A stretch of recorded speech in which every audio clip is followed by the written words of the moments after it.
hit the thumbs up, that's a like. Then hit subscribe and hit that bell and watch my whole video. Hey, I'm back.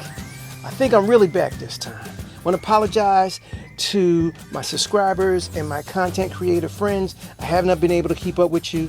This last surgery has really kept me down, but I'm on the way back. So please come back, support me, watch my videos. I'm going to watch yours too. I'm starting something brand new. This is a program called Painting VR. I got my own VR studio. I can paint on the wall, the floor, the easel. I got all these tools. It's so much fun. I can throw paint, I can splatter it. Hey, why am I talking about it? Why don't you just watch? This is one of my palettes. As I point, I can get a color. I'm doing some splatter painting, trying to build up a foundation in my background. It has a roller which allows me to smooth out, and sometimes it grabs what is on the canvas and I can actually move that around. Then this gigantic brush here reminds me of brushes people used to use to put paper billboards on. Now this tool is a rotating magnet that I can put any brush on that I want to, and it's fun. It's really fun.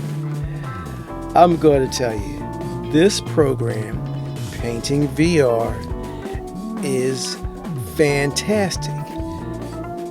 I have seen people that say that they are just non-artists, but they enjoy working with this program. They call it a game. To me, it's real painting. I'm creating some biomorphic shapes. I've been feeling like creating some flower paintings, but this painting went into another. It went totally abstract. And the painting started talking to me, shapes and colors started moving. I love it. You see, I took the can, I can pour the paint out of the can. I can splatter. I can push paint around. I can move it with my hand. This is a program that it's more than a game. This is real painting. I could leave this painting on the wall. I can put it on the floor. I can put it on the easel. I have so many choices of where to work. I can spin it around. I can move it up, down, left, right, and I can stay right in the spot where I am. Let the painting move. I can point to just about anything. I can point to a color that's on my painting. The brush will turn that color. I can point to a palette. I have like 3 different color palettes that are out. So my painting choices are very, very wide. I even got a spray can. I can make wide areas, small little dots. I can press it very softly and get very fine dots of paint.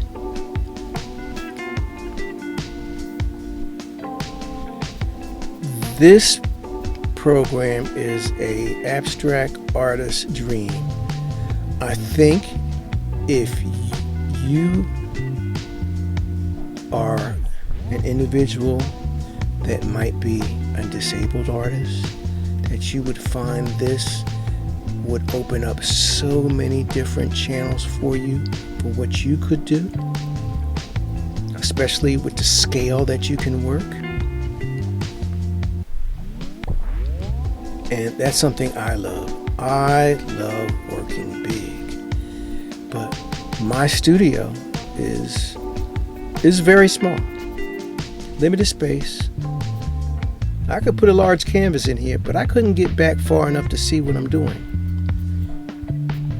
With Painting VR, I can go way back. I can make the painting twice the size that it is right now. And you might say, well, why do you do that, Mr. Smith? Because you can see things happen in it that you can't actually see in a small work of art by making it large. I'm able to paint with both hands. Although I'm left-handed, I can drop a brush, point to it, pick it back up.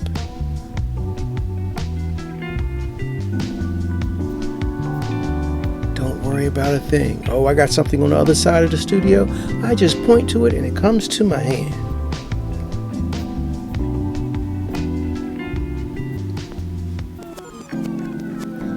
Now, in this painting, I let the painting talk to me. I look for areas of movement, gestures, colors, things that I saw. I had a certain feeling that I started out with, and then as I would work some more into it, I would see something, I would work on that. It's give and take, push and pull, forward and back. I still think I could have gotten to some more, but I look at it as there's another painting, and this painting will help me with another painting. Let's see. Things that I would love to see happen with painting VR. I would love to see a palette knife. I would love to see a rag. When I'm using my hand to spread the paint, right now it's the whole hand, whereas I would love to be able to just use one finger or two fingers for a smaller area. But those are minor things. Everything else I love about it. How I can spread paint. Use this roller. I can use the roller not just flat on the edge. I can let it pick up some paint and move it someplace else. I do wish there were more brushes that would splatter. And I do wish I could put my hand in the paint and throw the paint. I wish I could take a bucket and throw a bucket of paint. That's one thing you don't have to worry about, running out of paint. It's an endless supply of paint. With the prices of everything nowadays, that's one of the few things that I know probably has doubled in price due to inflation. With this program, you don't have to worry about brushes. You don't have to worry about cost of paint, canvas, stretching canvas, primer. This canvas is great, wonderful texture. It has a great feel of grain to it. I had a ball doing this.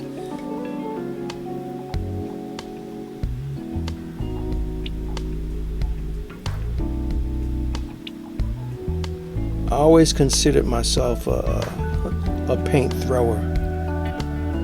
I had somebody come into my studio one time and he said, "Make something, make things." But I love pushing paint.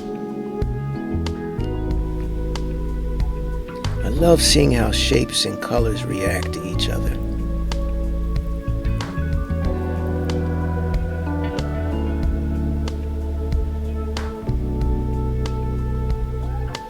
I love this kind of gesture that's happening, and it's kind of being repeated almost like a wave in a way, where it has an intensity, then it kind of mellows out.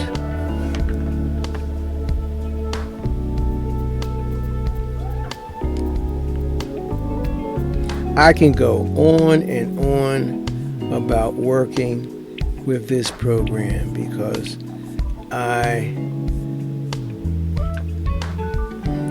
easy to please.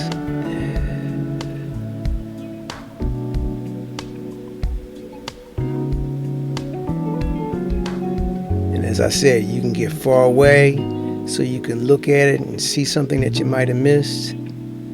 As you see, I got a whole bunch of buckets of paint, different brushes. This is a huge studio. Watch how large I can make this painting. See? I can make it go up, down, left, right.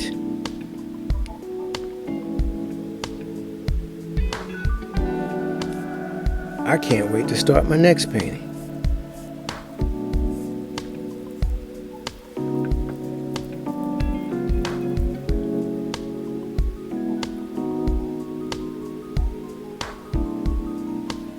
I used to say when creating large works of art, man, if I could cut this part up, cut that part up, cut that part up. There are always little parts of a painting that you like. But the main thing is that all the characters work together to create one whole piece.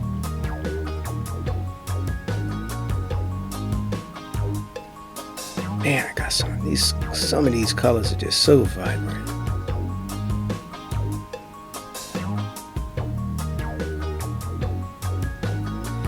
I hope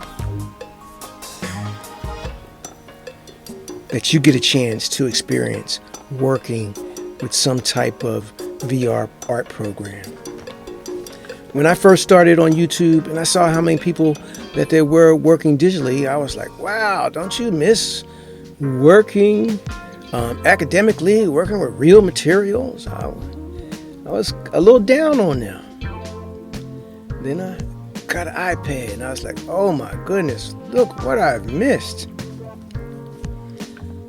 And then Christmas came and my wife bought the Quest 2 and I started working with some of the programs and I was like, I've been reborn. There's so much more that I can do to create art. But I see this happening in the classrooms. I can see not just disabled, I can see classrooms of kids wearing the VR goggles and creating. And I see it happening in industry. It's already happening in industry. You know, things happen there first, and then they kind of come down into education. But I feel that this will be something that art education will be using, and it will be one of the mainstays. And one of my main problems is every year running out of disposable materials, running out of paint, paper, crayons, pencils. This way, you have your first investment in the VR goggles and the software, and after that, boom. You got it for a long time. You don't have your disposables. I think it's a great way to save money for many school systems and art programs. Yes, there's initial investment, but I think our kids are worth it, and we have to prepare them for what's coming. And virtual art, virtual creativity, it's here and it's growing. So we have to get them ready so they don't get left behind. Wow. Just want to give you a little up-close look. I enjoyed this. I hope you did too. Come back, visit me again. Mr. Smith's Art Room for Kids. Don't forget, like, subscribe, Tell your friends about it. Take care.